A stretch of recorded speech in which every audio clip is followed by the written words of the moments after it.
Hey everyone, good evening.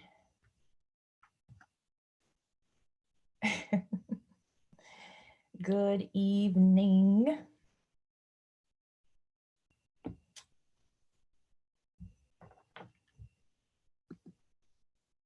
Hello. Hey everybody coming in. Welcome, welcome. If you are a new subscriber, welcome. Uh, my name is Osset Iwaku. And just basically going through a lot of inner developments just to get back to, and I feel like this is more of a collective thing as well, even though everything is personal. But just to get back to, not to go back, but to get back to uh, a space of repair for the soul. And that's personal. That's like whatever that means to you.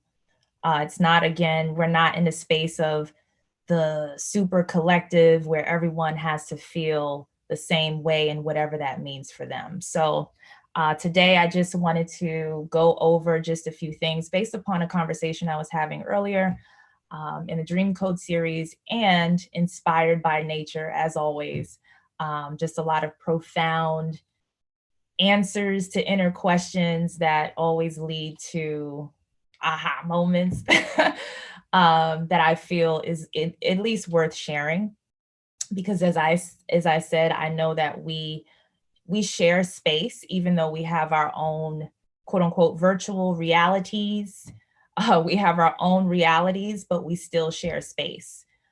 So what I prefer is to have a more collaborative space, so that, it's practice in being your own creator, and allowing yourself to also receive from other creations and creators as well, so that it becomes more of a blended, harmonic space of whatever that is.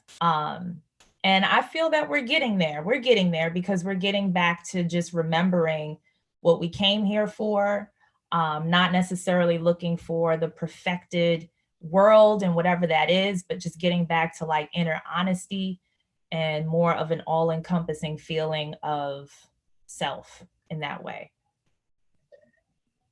So today I just wanted to get into the talk of the I, because I'm always just intrigued by different parts of just the biology or just nature within itself. Um, really simplistic, just answers, just to get to the next level of whatever that is. And let me go in the comments just for a second, just to say hey and see all of you who are coming in. Thank you. All right. So I just wanted to say this video was, or just this idea, that emerged within like a curiosity of like, what the hell is like really going on like in the world? What's the problem? Like, what's the real problem with people? If there is a problem, I know that we're all going through chaotic resets, all at different levels, but what's like the issue so that we can get going, so where it feels like it's progressive. And I one of my trees in the backyard, I looked up at the tree and I saw a bird, right? Just in the tree, in the nest. And this bird, I'm very familiar with this bird. Like, I speak to nature in different ways, and there's dialogue that I can't really explain, but it's very clear. So I look at the bird and I look at the side of the bird's eye, and it had like one of those types of eyes that had just a pupil, like it was just black. And I was observing that, and I said, and I kept saying like, what is the issue with just how people are seeing themselves in the world? Like, I know it has something to do with sight, and then I just again zoomed into like the bird's eye. And I heard in that I heard pay attention to the iris, right? And this has nothing to do with the Smiths, guys, all right? I don't want to hear no like anything. This has nothing to do with any of that. So let's just disassociate names and celebrities and people. And we're talking about the actual nature of the biological makeup, right? Inner makeup. So I saw like it was just all black. And I just kept hearing the iris, pay attention to the iris. That's the issue. It's the iris. I was like, what does that mean? So then I go into like, the images and the feelings and intuition and so on. And I go into just the imagery, and I'm going to pull that up here. And what I recognize is, of course, we all know, or we're all familiar with how the solar system is set up and how the universes are set up and how the fractals are set up, where everything in the body looks like something that is synonymous with something that is a macro version in the universe. So most of us, we are not strangers to recognizing that the eye looks exactly like at least the solar system and different parts of like the universal macro makeup. So in seeing that, I had to go back to the planetary system and kind of look at it zoomed out. And I'm gonna pull this up here really quickly. So hold on. Let me go to the actual site with the planetary systems just for a second. Okay, so here we go. So this is what I pulled up here on the solar system. And we have, I looked at this and I said, okay, this looks like a contact lens. This looks like a lens.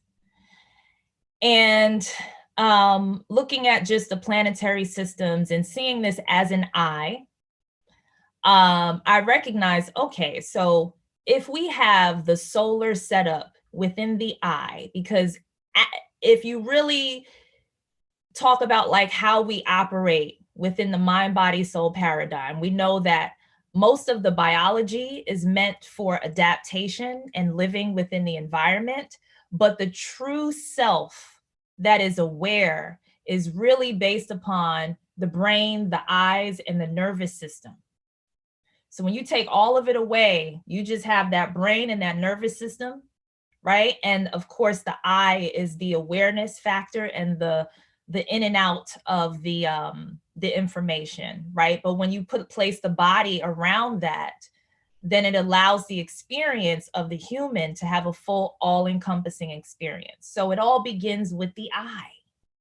Of course, that's rudimentary, that's simple, right? Because I feel like we're in a space of remembering who we are through the eye, through the lens, through the sight of how we perceive ourselves and the actions that come with that. So I looked at this and I said, okay, contact lens or an eye, and we have the solar system here. So we have different archetypes within the true eye.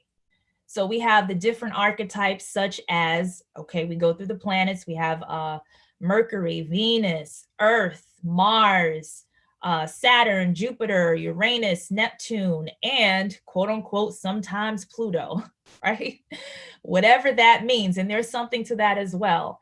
And then surrounding this whole system beyond the asteroid belt is what you call the iris, right? So I said, okay, and what's beyond the iris? And then there's something even beyond that, but let's just stop there. So I said, okay, so this looks like an eye. I can see the archetypes within it. And then of course, in the center, we have the sun, the solar system, the sun, the light.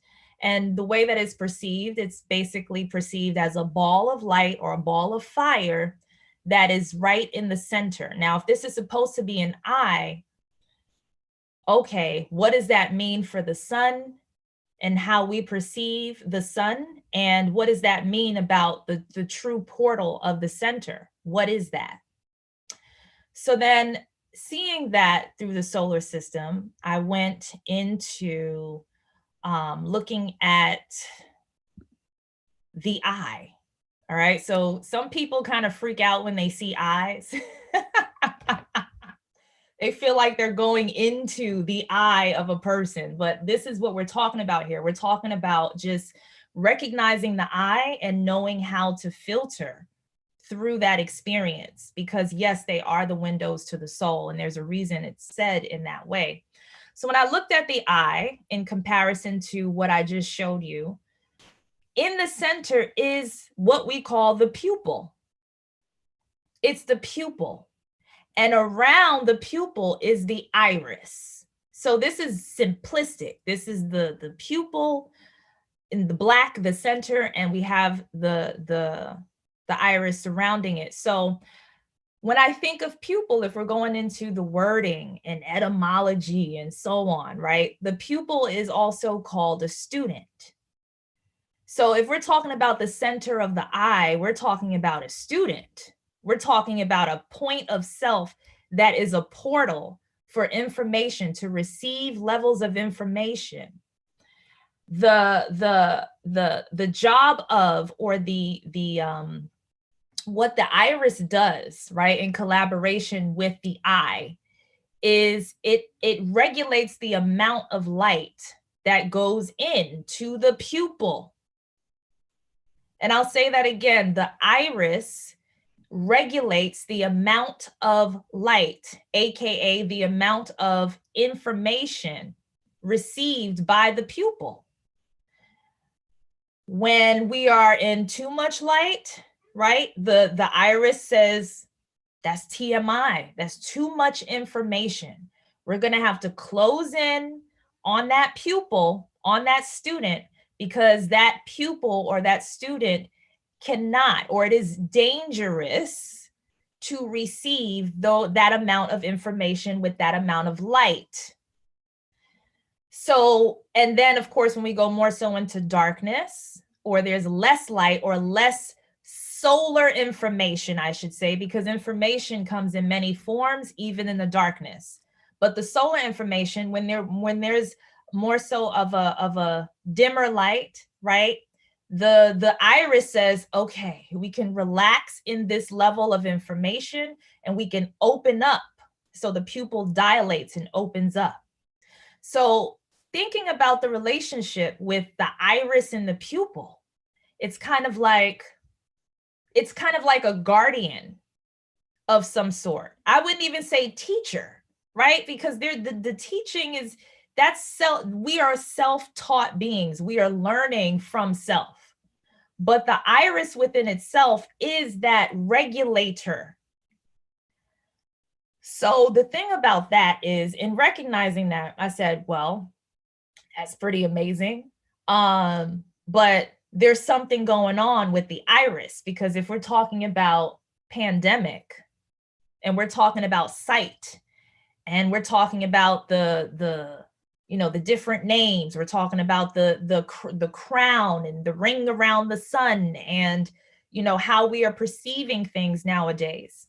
You're thinking about iris, it's more so of like, okay, we're more so in a space of receiving so much information that there's like the pupil in the middle, to the point where it can be self-cannibalizing if the iris is disappearing.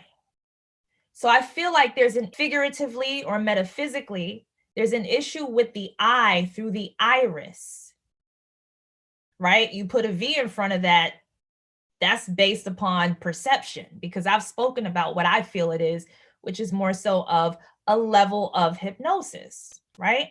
That's neither here nor there with that, but it's more so of, okay, so what's going on with the iris? It feels like the iris in most people, from what I'm recognizing on just how people are like perceiving their world and how they're reacting to information in this level of the waves, forms that we're in collectively, I should say. People are dealing with it differently because of the levels of pupil that they are. So not everybody is necessarily ready for certain levels of light. So what that means is, if the iris is not functioning and the iris is not coming in and saying, hey, this is too much for this particular being here, If the iris is not doing that for self, then self cannibalizes to the point where the iris disappears. When the iris disappears, it's almost as if you just have black. There's only a pupil. And when you see into black, it feels like that is a void. So when you are coming more so into a space where there's only light, which is data or information, and there's nothing surrounding it to comfort and to guide and to regulate, then it's just a void gone wild. A void gone wild to the point where it's just like, you know, if you've seen the movie Bird Box, that's exactly what that is. It's more so of just like, oh my God, my eyes are open. I can't close them. What is that invisible monster in the sky that you don't necessarily see in the movie? People see it, they freak out, and something happens because they're being shown a virtual reality of self. They're being shown only their reality that no one else can see. So it seems like they're going crazy. It seems like they're like, you know, just freaking out by their own fears, their own subconscious whatever that is coming up from the archives of time. That's what they're reacting to. But if there's no iris to say, stop, this is too much for right now. If there's no iris there, you just have pupil and you just have a void without a guide. And that's what I feel like is happening with a lot of the inner sight. So the thing about that is, and I'll share screen again. The thing about that is, this is a space that is like, this is how you get to you, the windows to the soul. When you say fertile eyes, right? It's kind of like fertilize. It's a fertile eye. So when you are receiving seeds of information from the light, or what is called the sun, whatever that is in the motherfucking sky, whatever that is that we perceive as the sun, whatever we're receiving through fertile eyes. So as it goes through into the pupil, where the iris is either regulating or not, it goes to the back of the eye and it goes into what you call the retina, which is registered from light to electrical pulse.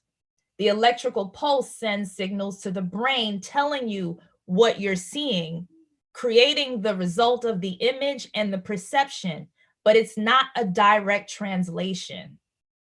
It's never a direct translation. So what you're receiving from the sun or the light, only the pupil really knows. But once it hits that retina, most of that direct information is gone. So the programming comes in and says, okay, so we're going to edit like 80 to 90% of what the pupil has experienced through this solar activation of light and information. And we're just going to like just set that aside in the subconscious fields, and we're just going to show a very little percentage of what was received through electrical pulse. And the question is, well, what part of self is saying,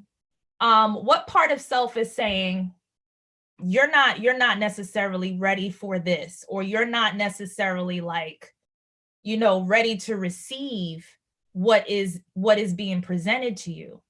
And we have to question these things, because sometimes these programs are placed so that you don't progress, right? Because the programming is coming from the solar system, it's coming from the sun.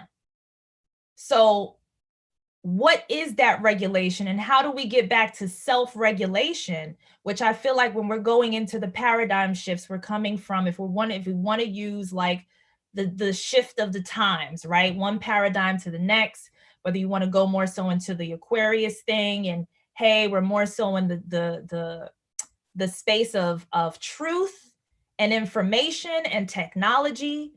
When you go into that, it's a less religious paradigm space. So when there's less religion involved and more quote unquote truth of self, then there's usually no guide, no guidance, no guide, no iris regulation. So it's not even regulated. So people literally shifted from, or is still in transitioning, even as the environment continues to change rapidly. They're shifting from somebody tell me what to do, iris, right? Regulate the light for me, please. Like, this is like an unconscious, subconscious conversation. And if you're going into an environment where iris is just like, pupil, void, you have the authority and control to now go into self and say, can I handle this? Or can I? I don't know. The only way to know is to see. The only way to know is to stop the regulation for a moment and see what people can handle. So I'm not anti or against this non-regulation of the iris. It's just whether you want to call it a part of the evolving of human nature, of setting up the programming, in saying the only way to know is to see. The only way to know is to know. The only way to know if humanity can handle certain levels of information from their own experiences recorded from their own DNA, from their own ancestral stuff. The only way to know if they can actually handle an upgrade, right? Again, these quote unquote illusionary outer regulations that we perceive as outer, but this is really an inner conversation. It's more so of like, okay, the only way to see is to push the being to the limit. And, you know, for some that's a fun, thrilling ride, and for some that's a scary ass fucking nightmare. So I feel like that's what this is like, at least contributing to, where people are just under huge freak out, or they're just like enjoying like the different levels of like knowledge and wisdom that is coming back, and they're just doing something with it. So I just wanted to just bring this into awareness, to basically recognize that, okay, if that's a perception, and when we're interacting with people and we look into each other's eyes, we are responsible to come up with the regulations of self. If iris is on a like just a deregulation, or just not just chilling, right? Just saying, let's see what this pupil can take. Well, you as the pupil of self and of the universe, you're just like, okay, well, what kind of filters, what kind of conditions can I create for self, for what is basically what I am basically receiving through my lens of the void. So it's more so of like, okay, in doing this, what happens is there's a repair of the iris. Because if it's been like discontinued somehow, right, or not awake or aware to regulate, then of course you come in and it's like, okay, how do I create like a new iris, a new regulator for self based upon what it is that I prefer in my reality? The old iris doesn't necessarily work for this new space and time. So I need to literally recreate my surrounding around my pupil, around self and my awareness and what I'm able to receive, to now create a new regulation for self. So all of this is really, you got to look out, literally, quite literally, look out for self in that way. And most people are not aware of this level of responsibility with the sight to really get into a space of doing that. So I'm not going to stay on here for too long, but I just wanted to again bring this into the awareness of, okay, it's time to start looking at the I, to start recreating the I. What does that mean to you? Who are you now? What are you now? What are your own regulations? What are your own conditions? How can you bring your iris back to life so that there is some kind of dance in harmony with your own sight and perception, so you're not reactive to everything surrounding you, so you're not necessarily just stuck in the floating around in space, because that's what the middle of the pupil looks like, right? It's just floating around in space. So it's just like, all right, how do we bring ourselves back to a surface or a point or a foundation that we can actually start building from, instead of getting lost in self in that way? So I'll go over to comments just for a second and conclude here. You, Jada Gems, you are creating your reality in another dimension. We are usually doing that if we're aware of it. There are different levels of creation. So there's default creation.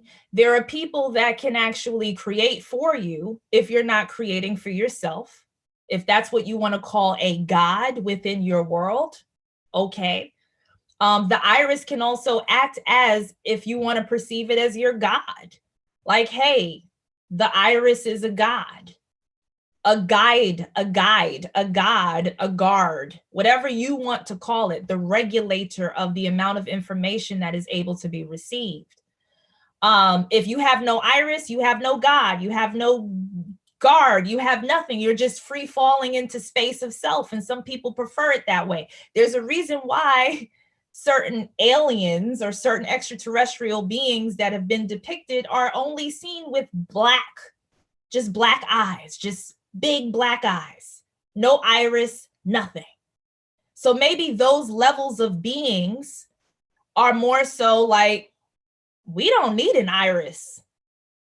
We're just kind of floating through whatever the fuck this is, and we are self-regulatory or regulative in our experiences. We can float in space and actually like be something and do something, but it's just in a different dimensional perspective. You know, so usually that level or high level of having no iris is being connected to the all in an awareness. When we talk about like different species, you know, you have different species. You talk about the grays, and some are engineered, some are supposedly us from the future. We talk about like these blue beings and all of these different types of beings that are shown with these almond shaped black eyes, and they don't really like, there's more so of a telepathic communication. It's because once you don't have an iris, once you just have just black, just void, but it's not, void doesn't mean empty, and it doesn't mean hollow. It just means something else. And there are usually no words that are necessary to have experiences in those high level awarenesses of sight, because the speaking is inner, the communication is inner, the language is all inner, because there's no regulation. So if some of us turn out to like go more so into those dimensional perspectives as human, but are able to channel into those other species of extraterrestrial selves and bring that back to what we call the human experience, then okay, you know, maybe that's what's needed. Black alien eyes. The grays. And I have my theory about the grays. I'm actually not, a lot of people are anti-gray, and it's just like, okay. You know, even when we're looking at just the gray within itself, I think people are just like, gray. Who wants to be gray? Gray is considered old, right? Gray hair. You know, some people are just like, nope, that's wisdom. And some people are like, nope, that's age. Different perspective. Gray when it comes to just two perspective or dualistic. But when you think of gray, there's a gradient that it seems to be infinite. I don't know how, not to get like, oh, the shades of gray, but literally the shades of gray. Like there's an infinite gradient that is just like, okay, how many different kinds of in between two can you get in between black and white. How many shades of self can I go through with just two parts of the spectrum in a dualistic perspective? There's a lot of depth with gray, right? So we're looking at it as, oh, or we think about it as they're washed out, they're washed up. They just beings from the future who just, they're not alive anymore. They're just trying to come back to humanity. And it's just like, no, there's like so many inner experiences that you can't necessarily fathom yet. So all you see is the gray. But on the inside, what kind of world from that perspective behind those eyes are those beings seeing? So, and again, those are not necessarily verbal expressions. Those are more so feeling. Another misconception that I sense that people have about the gray is that what I hear with a lot of stories, and I don't look more so into a lot of extraterrestrial talk anymore necessarily. I used to, but what I've heard is, they're like a species. They're different species, right? But they're a different species. But for the most part, what I hear a lot is that they've lost their emotions. They're cut off from their emotions. They're robotic. They can't feel anymore. They're highly intelligent. And they're studying human experience because, they lost their touch in tune or in touch with their emotions. And it's just like, I think that's a misconception, and that's my perspective, because what I sense is that, no, they're actually super emotional. They feel everything because they see everything, and they only need the black and white perspective to see the true colors of their environment, to see true colors of the environment is to feel. So I disagree that these beings have completely lost it. Now, the thing about this is, and this is why human evolution is important, is because we're all living amongst each other, wearing human suits, but we're all connected to different species from within that are not necessarily brought to the surface, right? But we feel on different dimensional perspectives.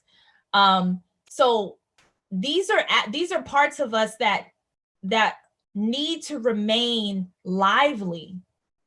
So these are parts of self that say, are you ready for more information to feel more of who you are so that you can evolve and progress in your human experience, so that you can feel more than what you have been feeling? Because the human experience is so limited.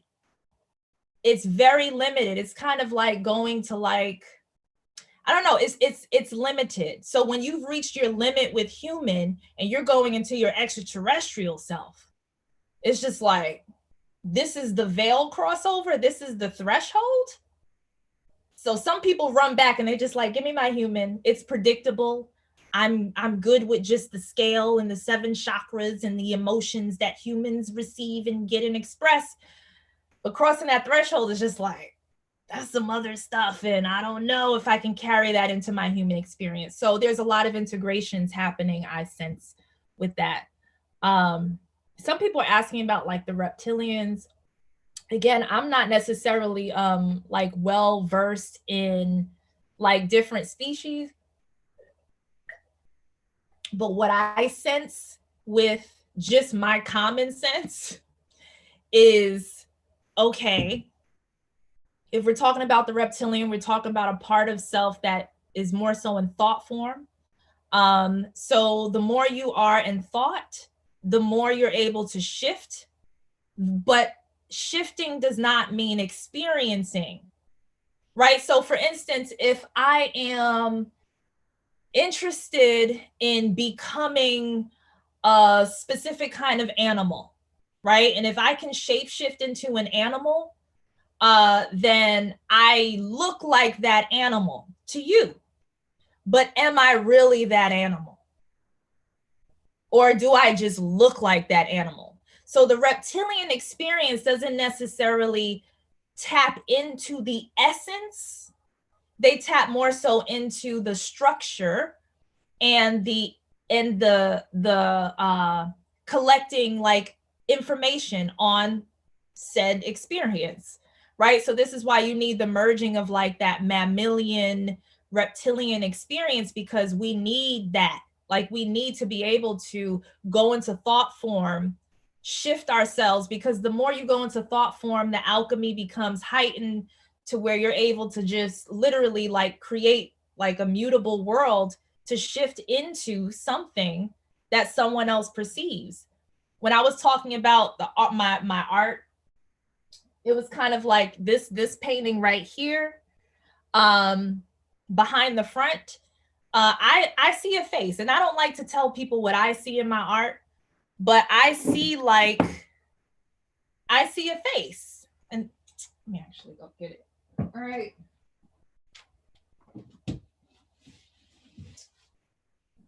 All right, so I see a face. I see shoulders, right? But looking at this, the thing is we can't really see ourselves from our eyes. If I'm looking into the webcam or the camera right now, I can see myself. I look into a mirror, I can see myself. But when I'm not looking into a reflective, like, material, I don't know what my face looks like. So in reality, this void, kind of like the pupil, right, with no iris, maybe the environment is the iris, right? So creating like color around the void of what we can't see. So if I'm looking, I'm not even looking at the camera right now, my face can possibly be something else. If I'm looking at nothing, my face probably turns something, it probably looks something like that. It's probably just voided, right? And it can shift into probably anything in my inner perspective. And then when I look back into a reflective space, then it turns back into what I say you guys should see. So maybe that's what kind of like the reptilian experience is. It's more so of like it's whatever I see when I'm not seeing myself. Therefore, you are perceiving the thought waves instead. So there's probably high-tech biotech that the reptilian can just tap into, and that is able to create that experience for the sight of another, right? It depends on how close or far you are. Our queen had one white eye, talk dead. It's funny because somebody brought up like queen something, or like the queen earlier, and I was just like, queen and king, I don't personally resonate with that. Whether there's different species of whatever, I think the experience of being in that space is overrated. It's overrated. When you think of a throne, that's why I don't have the headdress here, because I can become whatever I want, right, in my divine femininity. But when you think of like a throne, I feel like it's just like, oh, you sitting down, but when you gonna get up? When are you gonna get up? Go fight your own wars, queen or king. Go do something, go live. Like, it's cool to be like titled as a queen or king or whatever and whatever, but it seems more so like a wheelchair to me. It's just like, get up.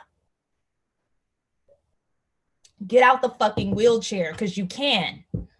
Stand up, go walk, go dance, go do something, because that's more so of like it's an accolade. It's something that we take pride in through the ego, and we're just like, yes.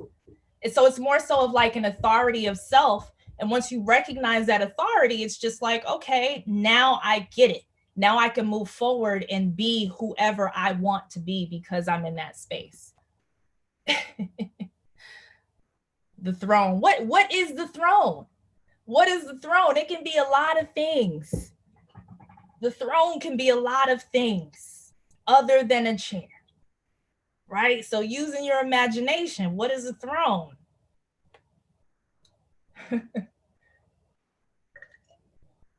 Those are where you get into the gray areas. What is a throne? What are you doing on the throne? What's going on? You know, so it's more so of like, you know, even again, like, are you throwing something away? Are you being thrown? Like, is it a pride thing or is it a humiliation? Like, what is the throne? It all depends on your perception. Do you have your iris to regulate what that means?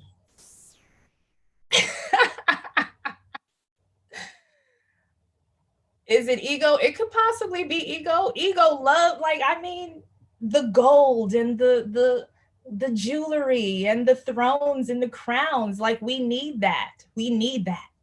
We need that too, right? Just to remind us, okay, this has been the journey, this is the reward, but there's usually, okay, but what next?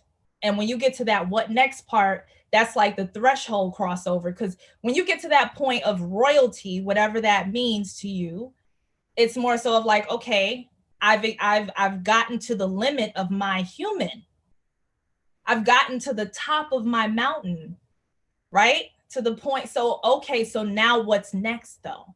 And I feel like we're coming more so into the self-regulation where it's like, okay, you create that what next though, like from the experiences that you've brought into the space of your own royalty. What next? What value are you bringing in? Are you just gonna like just stay seated? I don't know. So I'll read a couple of more comments. Greys, reptilians are devolved humans before animal stage. James King. Greys, reptiles are devolved humans before animal stage. Devolved. It all depends. You like, I don't know who we think we are to like say that something is devolved just because it's not necessarily explaining something in the consciousness of how we understand it. Hold on for a second, guys. Hold on.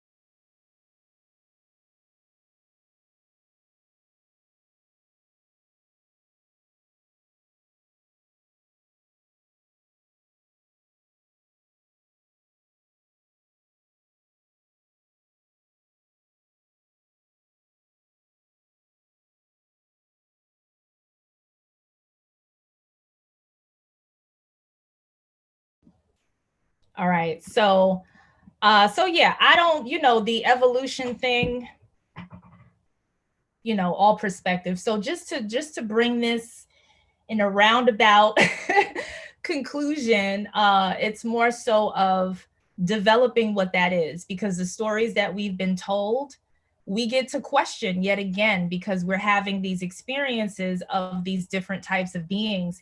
Some people are enjoying these experiences and some people are not.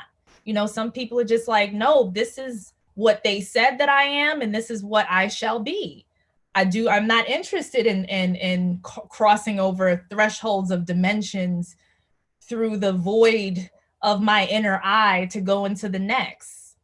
Not everybody's for that. So I feel like this is more so of like a transitional threshold in this space and time that we call time, where people are just entering and exiting dimensional perspective to see where they dominantly want to live within their space for the next whatever that is, right? For the next life, right? Because I do feel like this is we're like in afterlife mode or after death. Because when you even talk about these terms, like when you're talking about afterlife, what is afterlife? If there's life, what comes after? And what is death, right? So there are different perspectives of death. So sometimes you can be walking around as human, alive, according to the external, whatever is supposed to tell you that you're alive, your heart is beating, but you're not alive, like you're dead. Is your biological dead? No, but you're dead, right? Is that possible? Yes. And this is where I feel like extraterrestrial energy comes in, because the extraterrestrial energies that we have from that inner DNA says, oh no, we know how to bring ourselves back to life. We know how to bring back. And that's when you tap into what I was talking about in the other video, is on Lionsgate, is when you tap into those hidden realms of self. That's where the power and the life is, but that's where most people are afraid to tap into. So they'll just rather walk around dead instead of, and what it comes from feeling, it comes from the ups and downs of life, and it comes from new experiences or remembered experiences that just is needed to bring spark back. So all life is, to me, is spark. So what's life after spark? Is there ever an after spark? Because if we're looking at, and I'll pull this up one more time. Hold on.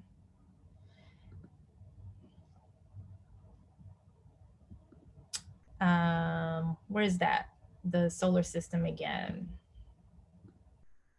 Here we go. So if we're talking about inner spark, that's where this comes in. That's where sun comes in.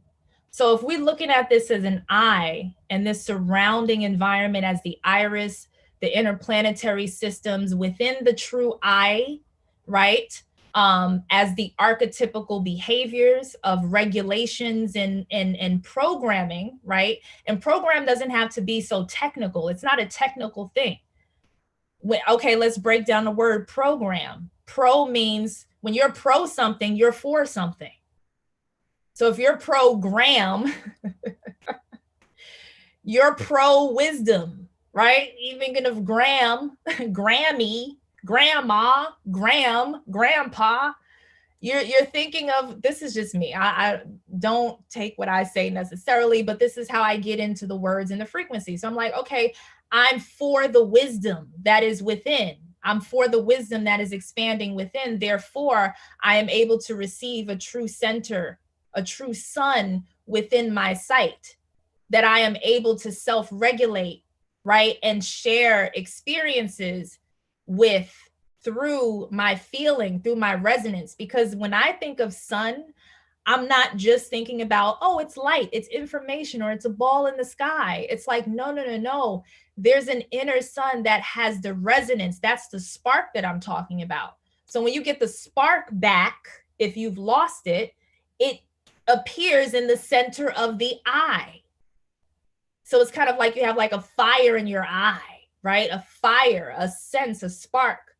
So you ever look at somebody and their eyes look dead, right? It's probably because the center is not there. You just see the void. So when you see a spark, it's kind of like, yeah, it's black, right, in color, but there's a resonance there. So it's kind of like an invisible sun that looks orangey yellow here, right, in the diagrams, but it's like an invisible resonance that is felt through the entire being. So that's what I mean is it's kind of like when you get that back, the iris forms, and then it's just like, oh, like this is a whole different eye. As my camera goes out of focus, let's get back in focus, right? It's a different eye, which means, oh, am I a different person? Am I a different being? Is my spark of new resonance, or is it just older resonance that I am just re-sparking? Like, what the fuck is it? Like, what does it mean? Who is this? Just the essence of who I am. And what am I doing with this resonance? How am I creating my reality? And how do I plan to live in my own creation with this resonance? So to me, that's what that true center is showing in that solar system, is just like, okay, in the pupil, there's a spark in the pupil. That means like there's an interest of self again. There's an interest of saying, I'm interested about myself.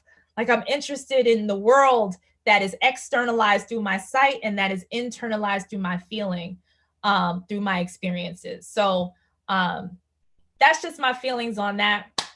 So again, I just wanted to come on here and just bring this into, you know, the vibrations of, so that just to get wheels turning with not getting too technical into what this is, whatever this is, but getting back to like, no, what's really like going on with my biology, my metaphysical state of mind, and how I feel about all of it. So these are questions just to ask and things to look into as we go into the age of self-regulation, so that you're around self-regulating beings, and then you're around beings who are just freaking the fuck out, and it's just a mixture of variety in this threshold crossover. So this is an interesting time to be alive. So either way, I'm here for it. Anyway, thank you guys for watching. All the links to everything will be in the description. The art shop, the art store is open. So the link for that is in the link tree if you wanted to purchase art. My first collection is available. So I'm proud of that and inspired to create another one. So either way, thank you guys for the support, the Dream Code series and everything. And I'll see you soon. Enjoy the rest of your night. And